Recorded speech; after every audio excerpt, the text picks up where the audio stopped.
Bonjour. Bonjour, ouais. Qu'est-ce que je vous sers?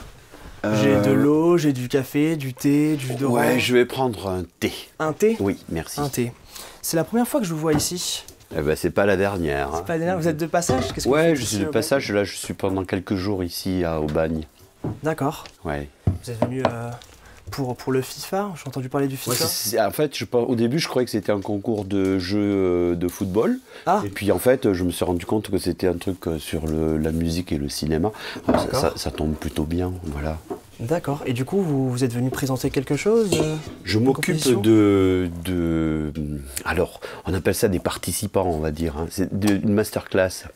Et on travaille sur des petits films en fait, d'animation. D'accord. Un extrait d'un film de prise de vue réelle. Et puis aussi deux jeux vidéo. Deux jeux vidéo.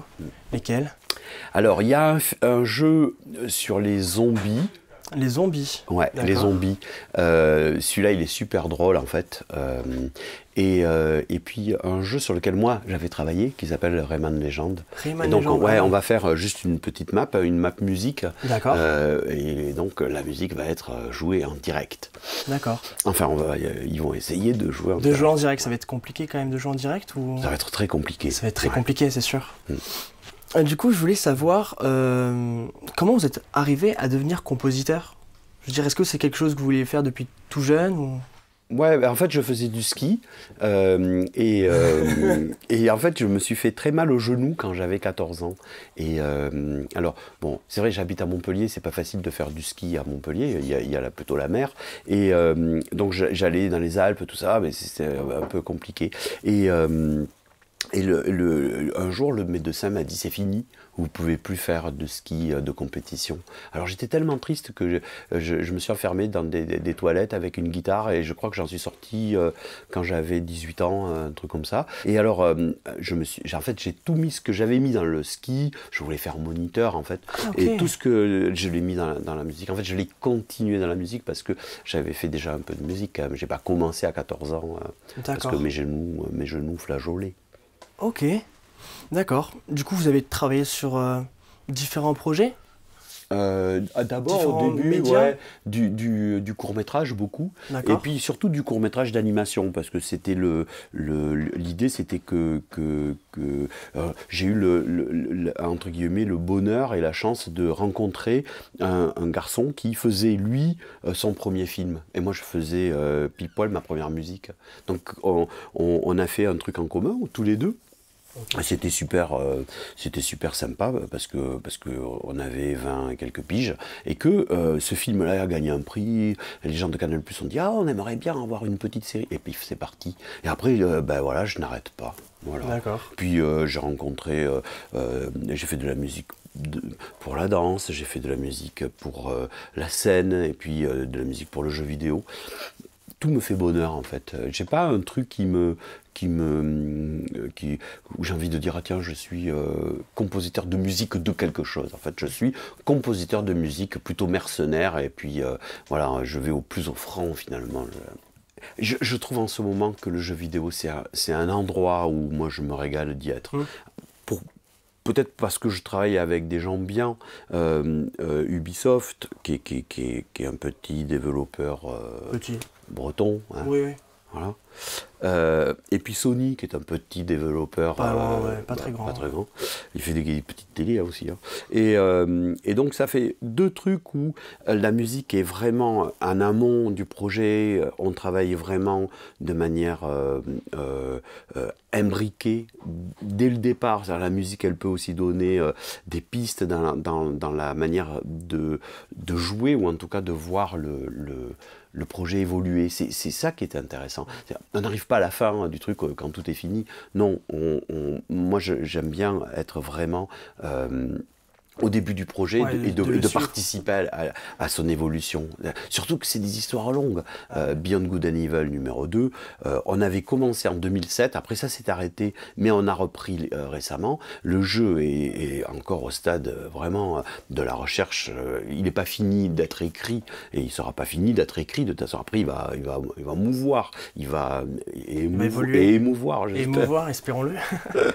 Tous les gens qui l'attendent, mais c'est vrai que c'est c'est un pari qui est complexe, parce que c'est un pari sur la technologie, celle qui n'existe pas forcément encore, et puis c'est un jeu très ambitieux au niveau de la qualité de l'image. Et puis il y a Wild pour Sony, et c'est pareil, là c'est un travail où je m'investis énormément dans la recherche d'une lutherie musicale qui n'existe pas, enfin pas trop. C'est-à-dire je pars d'éléments qui sont des éléments qui eux existent, une flûte, le shakuhachi Fouquet, de l'école Fouquet, et puis je prends cette matière et je la sculpte avec des outils aujourd'hui qui sont plutôt faits pour la musique électro en fait. Et, voilà. Et c'est bien parce que ça va faire bouger des éléments musicaux, c'est ça qui est cool. D'accord, mais du coup, mais allez-y. Du coup, vous avez vraiment un studio où vous utilisez plein d'instruments, comme vous avez dit, assez atypiques pour créer des univers bien différents. Je vais pas dans un pays sans ramener des trucs. Sans ramener quelque chose? Ah ouais, c'est pas possible. Alors, il y a des fois, ça peut être un truc... Pour mon anniversaire, j'ai eu un sous-bassophone. C'est un truc énorme avec un pavillon. Enfin, donc, je sais plus. Bientôt, les instruments vont me chasser de chez moi. Parce qu'il y en a trop. Il y en a trop. Il y en a trop, puis du monde entier. Et ce que j'aime, c'est... je joue pas à la manière... même quand le shakuhachi, je joue pas comme un mec qui a passé sa vie à jouer du shakuhachi. J'en joue comme je peux et je l'utilise un peu avec ce que j'ai envie d'y mettre dedans. Et c'est pareil pour les instruments asiatiques, c'est pareil pour les instruments africains.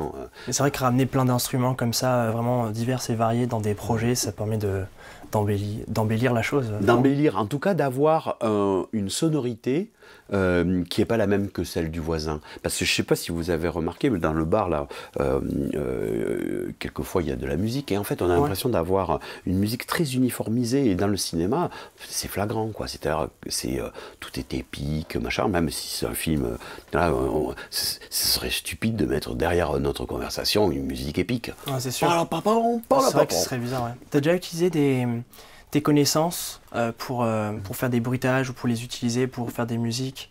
Ah oui, bien sûr. Dans Tintin et le secret de la licorne, j'avais besoin d'avoir un vieux Marocain qui faisait la manche. J'allais voir mon voisin.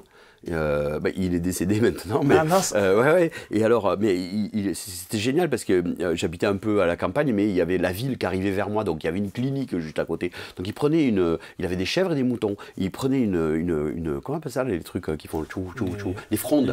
Il avait une fronde comme ça, et il voulait aller chercher ces moutons, il fallait les faire revenir pour les, et bim, il pétait un pare-brise et tout. Et je suppose que tout le monde disait putain, c'est encore des jeunes comme du cassé, le truc, alors que c'était le berger d'à côté. Alors il avait plus de dents, alors donc j'ai dit salut Bachir, est-ce que tu pourrais me dire s'il te plaît donne-moi un peu d'argent. Et j'ai jamais rien compris à ce qu'il a dit, d'ailleurs même lui je pense qu'il a jamais rien compris, mais il est dans Tintin, le secret de la licorne quand même. Voilà. Donc oui t'as utilisé des trucs. Mais oui, je réutilise tout quoi, mais tout je est jette utilisable rien. en fait. Mais oui, c'est ça, sûr. c'est terrible. Tu as fait plusieurs projets, du coup on en a parlé, Rayman, Beyond Good and Evil. Il y a le 2 qui sort, du coup on sait pas vraiment quand, parce que ça a été reporté. Oui. Voilà. T'aurais pas une petite news à nous lâcher maintenant là Non. Non. C'est secret confidentiel. Oui, en fait, normalement, il y a des trucs rouges là, je le sens. Je ne dois rien dire. Je vais rien dire. Non, une petite news, non, il n'y a rien, simplement, c'est qu'on y travaille dessus. Et comment ça se passe? C'est super, parce qu'en fait, je travaille avec un garçon qui s'appelle Raphaël Joffre. Et Raphaël, on s'entend plutôt bien, tous les deux, et c'est mon intégrateur. Et avec lui, on est en train de créer des choses qui sont peut-être pas encore faites dans le jeu vidéo. Donc, c'est un mec, c'est ça que j'aime, c'est qu'il détourne les outils pour pouvoir fabriquer, faire une nouvelle proposition. Voilà. J'aime ça, moi. Les gens qui mettent les doigts dans le moteur. Des trucs différents et hop, ça fait une musique. Cool. Ouais. Ok. Donc lui, il va s'occuper du son, mais il n'est pas impossible que le son, dans une phase d'infiltration ou de fight, d'un coup, il se mette en accord tonal, donc dans la même tonalité, et rythmique avec le... Alors ça a l'air d'être bizarre comme ça, mais toi tu as des frigos, imagine que d'un coup ton frigo, là, il fait du 50 Hz, c'est normal, mais après, et bien d'un coup il peut...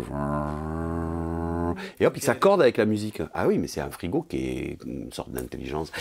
L'idée, c'est pas de faire comme le nez rouge au milieu d'un clown, mais ça doit être un truc insidieux, ça va être un loose dé, quoi. Parce que juste pour que le joueur ait l'impression qu'il se passe un truc sans savoir exactement ce qui passe. Alors, du coup, il ne faudra pas en parler, parce que vraiment, ça, c'est un secret de fabrication. Mais ça reste entre nous. Bah écoute, écoute, moi de toute façon, je me sauvais là parce que je dois rejoindre mes petits participants. Alors, je les appelle les masterclassieux. Les masterclassieux? Ouais, c'est bien, c'est chouette. Les masterclasseurs, ça faisait un peu c'est la musique de rangement, tu vois. Ouais, ça allait bien ranger. Masterclasseux, c'est vrai que ça fait.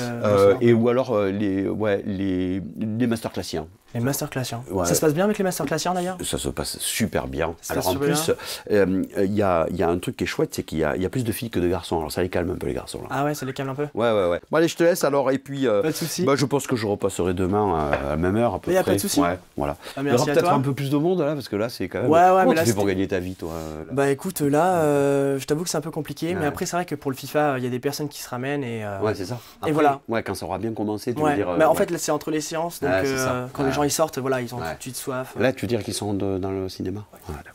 Alors, il faut arrêter.